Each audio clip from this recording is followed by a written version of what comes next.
Train restaurant. S, ನೀವೀಗ ನೋಡ್ತಾ ಇರೋದು ಟ್ರೈನ್ ರೆಸ್ಟೋರೆಂಟ್. ನಮ್ಮ ಬೆಳಗಾವಿಯಲ್ಲಿ ಹೊಸದಾಗಿ ಥೀಮ್ ಮಾಡಿದ್ದಾರೆ. ನನಗಂತೂ ತುಂಬ ಇಷ್ಟ ಆಯಿತು. ನಾನು ಯಾಕೆ ಒಂದ್ಸಲ ಅಲ್ಲಿ ಟ್ರೈ ಮಾಡಬಾರ್ದು ಅಂತ ಹೇಳಿ ನಾನು, ನನ್ನ ಯಜಮಾನರು, ನನ್ನಿಬ್ಬರು ಮಕ್ಕಳು ನಾವೆಲ್ಲ ಅಲ್ಲಿ ಹೋಗಿದ್ವಿ. ಎಂಟ್ರೆನ್ಸ್ ಈ ಥರ ಇದೆ. ನೀವು ಇಲ್ಲಿ ಬರ್ತಡೇ ಏನಾದರೂ ಇದ್ದರೆ ನೀವು ಬರ್ತಡೇ ಸೆಲೆಬ್ರೇಷನ್ ಮಾಡ್ಕೋಬೋದು. ಆಮೇಲೆ ತುಂಬ ಬ್ರಾಡ್ ಆಗಿದೆ, ತುಂಬ ವಿಶಾಲವಾಗಿದೆ ಹಾಲು. ಅಲ್ಲಿ ನಿಮ್ಗೆ ತುಂಬ ಜನ ಇದ್ದರೂ ನೀವು ಅಲ್ಲಿ ಒಂದು ಬರ್ತಡೇ ಏನಾದರೂ ಸೆಲೆಬ್ರೇಷನ್ ಮಾಡೋದಿದ್ರೆ ಮಾಡ್ಬೋದು. ಒಳಗಡೆ ಈ ಥರ ಎಲ್ಲ ಟೇಬಲ್ ಹಾಕಿದ್ದಾರೆ. ಇಲ್ಲೇ ಟ್ರೈನ್ ಥೀಮ್ ಇರೋದು. ಅಲ್ಲಿ ನೀವೇನು ಆರ್ಡ್ರ್ ಮಾಡುತ್ತೆ ಅದು ಡೈರೆಕ್ಟಾಗಿ ನಿಮ್ಮ ಟೇಬಲ್ಗೆ ಬಂದು ಲ್ಯಾಂಡ್ ಆಗುತ್ತೆ. ತುಂಬ ಚೆನ್ನಾಗಿ ಅನ್ನಿಸ್ತು ನನಗೆ. ಸ್ವಲ್ಪ ಚುಕ್ಕು ಪುಕ್ಕು ಅಂತ ಏನಾದರೂ ಸೌಂಡ್ ಇಟ್ಟಿದ್ರೆ ಇನ್ನೂ ಚೆನ್ನಾಗಿ ಅನ್ನಿಸ್ತಾ ಇತ್ತು, ಏನೋ ಗೊತ್ತಿಲ್ಲ. ನಾವು ನಮ್ಮ ಟೇಬಲ್ ನೋಡ್ತಾ ಇದ್ವಿ, ಎಲ್ಲಿ ಕೂಡೋಣ ಅಂತ ಹೇಳಿ. ಈ ಥರ ಒಂದು ನಮಗೆ ಟೇಬಲ್ಲು ಒಂದು ಫಿಕ್ಸ್ ಮಾಡಿ ಆಮೇಲೆ ನಾವು ಹೊರಗಡೆ ಹಾಲಿಗೆ ಏನಾದರೂ ಫೋಟೋಸ್ ಏನಾದರೂ ಚೆನ್ನಾಗಿ ಬರುತ್ತಾ ತೆಗೆಸ್ಕೊಡ್ಲಿಕ್ಕೆ ನಾವು ಹೊರಗಡೆ ಹೋಗ್ತೀವಿ. ಫಸ್ಟು ನಮ್ಮ ಟೇಬಲ್ ನಾವು ಒಂದು ಬುಕ್ ಮಾಡ್ತೀವಿ. ಆಮೇಲೆ ಇಲ್ಲಿ ಸ್ವಲ್ಪ 8 ಗಂಟೆಗೆ 8:30ಗೆ ಹೋದರೆ ತುಂಬ ಒಳ್ಳೆಯದು. ಯಾಕಂದರೆ ಆಮೇಲೆ 9:30ಗೆಲ್ಲ ಟೇಬಲ್ ಎಲ್ಲ ಫುಲ್ ಆಗಿರುತ್ತೆ. ಆಲ್ಮೋಸ್ಟ್ ನೀವು ಸ್ವಲ್ಪ ಜಲ್ದಿ ಹೋದರೆ ನಿಮಗೇನಾದರೂ ಟೇಬಲ್ ಏನಾದರೂ ಸಿಗುತ್ತೆ. ಇಲ್ಲಾಂದರೆ ನಾವು ಹೋದಾಗಂತೂ ಟೇಬಲ್ ಎಲ್ಲ ಫುಲ್ ಆಗಿಬಿಟ್ಟಿತ್ತು, ಸಿಗಲೇ ಇಲ್ಲ. ಕೆಲವೊಂದು ಟೇಬಲ್ ಅಂತೂ ರಿಸರ್ವ್ ಮಾಡಿರ್ತಾರೆ. ಇಲ್ಲಿ ನಾನು ನನ್ನದು ಸ್ಯಾರಿ ಶೋ ಮಾಡೋಣ ಅಂತ ಹೇಳಿ ನನ್ನ ಮಗಳಿಗೆ ವಿಡಿಯೋ ಮಾಡು ಅಂತ ಹೇಳ್ತಾ ಇದ್ದೆ.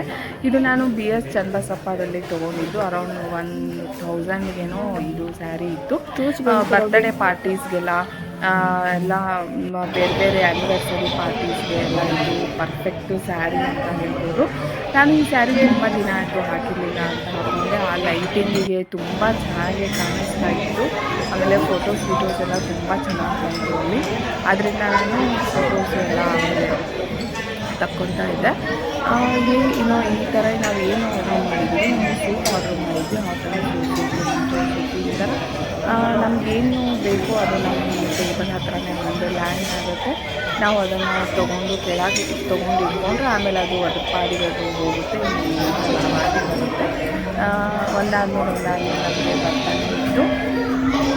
ನಾವೇನೇನು ಆರ್ಡ್ರ್ ಮಾಡಿದ್ವಿ ಅದು ಕರೆಕ್ಟಾಗಿ ನಮ್ಮ ಟೇಬಲ್ಗೆ ಬಂದು ಲ್ಯಾಂಡ್ ಆಗುತ್ತೆ. ಅದೇ ಥರ ಅವರು ಕ್ಲೀನ್ ಮಾಡಿಟ್ಟಿದ್ದಾರೆ, ನನಗೆ ಗೊತ್ತಿಲ್ಲ. ಒಂದಾದ್ಮೇಲೆ ಬರ್ತಾನೆ ಇತ್ತು. ಅಂದಾಗೆ ಇದು ಝುಡಿಯೋ ಇದೆಯಲ್ಲ, ಇದು ಬೀಮ್ಸ್ ಹಾಸ್ಪಿಟಲ್ ಇದೆಯಲ್ಲ, ಅದರ ಅಪೋಸಿಟು ಝುಡಿಯೋ ಮಾಲ್ ಇದೆಯಲ್ಲ, ಅದ್ರ ಮೇಲ್ಗಡೆ ಸೆಕೆಂಡ್ ಫ್ಲೋರಲ್ಲಿ ನಿಮಗೆ ಟ್ರೈನ್ ರೆಸ್ಟೋರೆಂಟ್ ನಿಮಗೆ ಸಿಗುತ್ತೆ. ನನ್ನ ಮಗ ಅಂತೂ ತುಂಬ ಎಂಜಾಯ್ ಮಾಡ್ತಾ ಇದ್ದ. ಒಂದು ವಿಡಿಯೋ ಅಂತ ಹೇಳಿದ್ರೆ ತುಂಬ ನಾಚಿಕೆ ಮಾಡ್ತಾರೆ, ನಮ್ಮ ಮುಖ ತೋರಿಸಲ್ಲ ಅಷ್ಟೊಂದಾಗಿ. ನಾನು ನನ್ನ ಮಗಳು ಅಷ್ಟೇ ತುಂಬ ತುಂಬ ಎಂಜಾಯ್ ಮಾಡ್ತೀವಿ, ಕಲಿಸ್ಕೊತೀವಿ. ಅವನು ತುಂಬ ನಾಚಿಕೆ ಸ್ವಭಾವ ಇರೋದ್ರಿಂದ ಅವನು ಸ್ವಲ್ಪ ಮುಖ ಕ್ಲೋಸ್ ಮಾಡ್ಕೊಂಡಿರ್ತಾನೆ, ಅಷ್ಟೊಂದು ಇಷ್ಟಪಡಲ್ಲ. ಆಮೇಲೆ ಒಂದಾದ್ಮೇಲೆ ಒಂದು ಅವ್ರವ್ರ ಟೇಬಲ್ಗೆ ಹೋಗ್ತಾನೆ ಇತ್ತು. ಈ ಥರ ನಾವು ನಮ್ದು ಯಾವಾಗ ಬರುತ್ತೆ ಅಂತ ನಾವು ವೇಟ್ ಮಾಡ್ತಾ ಇದ್ವಿ. ಯಾಕಂದರೆ ಯಾವ ಥರ ಫುಡ್ಡು ಟೇಸ್ಟ್ ಇದೆ ಅಂತ ನೋಡೋಕ್ಕೆ ನಾನು ತುಂಬ ಕ್ಯೂರಿಯಸ್ ಆಗಿ ಕಾಯ್ತಾನೆ ಇದ್ದೆ. ಇದು ಫುಡ್ಡು ಕೂಡ ನಾನು ತುಂಬ ಚೆನ್ನಾಗಿ ಟೇಸ್ಟ್ ಇದ್ದರೆ ನಾನು ಇದು ಒಂದು ಕಂಟಿನ್ಯೂ ಮಾಡ್ಬೋದು ಅಂತ ಹೇಳಿ ನಾನು ವೇಟ್ ಮಾಡ್ತಾಯಿದ್ದೆ. ನಾವು ಮಶ್ರೂಮ್ ಮಂಚೂರಿ ಆರ್ಡ್ರ್ ಮಾಡಿದ್ವಿ. ಇದಂತೂ ತುಂಬ ಟೇಸ್ಟಿಯಾಗಿತ್ತು, ಬಾಯಲ್ಲಿಟ್ಟರೆ ಕರಗಬೇಕು ಆ ಥರ ಇತ್ತು. ಈ ಥರ ನೋಡಿ, ಈ ಥರ ಬಂದಾದಮೇಲೆ ನಾವು ಈ ಥರ ಇದನ್ನು ಕೆಳಗೆ ಇಳಿಸ್ಕೋಬೇಕು. ಆಮೇಲೆ ಅದು ಟ್ರೈನ್ ಅದ್ರ ಪಾಡಿ ಹೋಗ್ತಾ ಇರುತ್ತೆ. ಈ ಥರ ನಾವು ಒಂದಾದ್ಮೇಲೆ ಒಂದು ಆರ್ಡರ್ ಮಾಡಿ ನಾವು ಎಂಜಾಯ್ ಮಾಡ್ತಾನೆ ಇದ್ವಿ. ಆಮೇಲೆ ಇದು ಝುಡಿಯೋ ಮಾಲ್ ಮೇಲ್ಗಡೆ ಇದೆ. ತುಂಬ ಹೈಜೆನಿಕ್ ಆಗಿದೆ, ತುಂಬ ಕ್ಲೀನ್ ಆಗಿದೆ. ಪ್ರೈಸು ಕೂಡ ಅಷ್ಟೇ ತುಂಬ ಅಫೋರ್ಡಬಲ್. ಆಮೇಲೆ ನಾನೇ ಹೇಳಿದ್ನಲ್ಲ, ಸ್ವಲ್ಪ ನೀವು ಜಲ್ದಿ ಹೋಗಬೇಕು. ಇಲ್ಲ ಅಂದರೆ ಆಲ್ಮೋಸ್ಟ್ ನೋಡಿ ನೀವು ನೋಡ್ತಿರ್ತೀವಿ ಎಲ್ಲ ಟೇಬಲ್ ಫುಲ್ ಆಗಿತ್ತು. ಅದರಿಂದ ನೀವು ಎಷ್ಟು ಬೇಗ ಹೋಗ್ತೀರೋ ಅಷ್ಟು ಬೇಗ ನಿಮಗೆ ಒಳ್ಳೆಯದು. ಎಲ್ಲ ಸೀಸನ್ನು ಫುಲ್ ಇರುತ್ತೆ ಅಂತ ನಾನು ಹೇಳ್ತಿಲ್ಲ, ಕೆಲವೊಂದು ಸೀಸನ್ನು ನಿಮಗೆ ಫುಲ್ ಆಗಿ ಇರುತ್ತೆ. ಆಲ್ಮೋಸ್ಟ್ ಬೆಳಗಾವಲ್ಲಿ ಎಲ್ಲ ರೆಸ್ಟೋರೆಂಟು, ಕೆಫೆ ಎಲ್ಲ ತುಂಬ ಬ್ಯುಸಿ ಇರುತ್ತೆ. ನಿಮ್ಗೆ ಬೆಳಗಾವ್ದವ್ರು ಆಗಿದ್ರೆ ಗೊತ್ತಿರುತ್ತೆ. ಆದ್ದರಿಂದ ನೀವು ಎಷ್ಟು ಬೇಗ ಹೋಗ್ತೀರೋ ಅಷ್ಟು ಬೇಗ ನಿಮಗೆ ಟೇಬಲ್ ಸಿಗುತ್ತೆ. ಲೇಟಾಗಿ ಹೋದರೆ ಸಿಗಲ್ಲ ಅಂತ ನನಗನ್ಸುತ್ತೆ.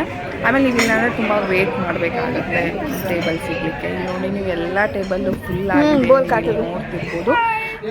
ಮತ್ತು ನಾನು ನಿಮಗೆ ನೆಕ್ಸ್ಟ್ ಕಂಟೆಂಟ್ ಜೊತೆ ಮತ್ತೆ ನಿಮಗೆ ಹೊಸದಾಗಿ ಏನು ರೆಸ್ಟೋರೆಂಟ್ ಇದೆ, ಏನು ಕೆಫೆ ಇದೆ, ಮತ್ತು ನಾನು ಏನು ಶಾಪಿಂಗ್ ಮಾಡಿದೆ, ಯಾವ ಅಂಗಡಿಯಲ್ಲಿ ನಾನು ಏನು ತೊಗೊಂಡೆ ಅಂತ ಮತ್ತೆ ನಿಮಗೆ ಹೊಸದೊಂದು ಕಂಟೆಂಟ್ ಜೊತೆ ಮತ್ತೆ ನಿಮಗೆ ಭೇಟಿ ಆಗ್ತೀನಿ.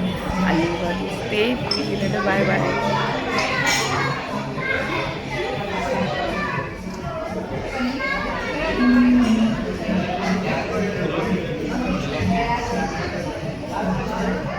ಅಮ್ಮ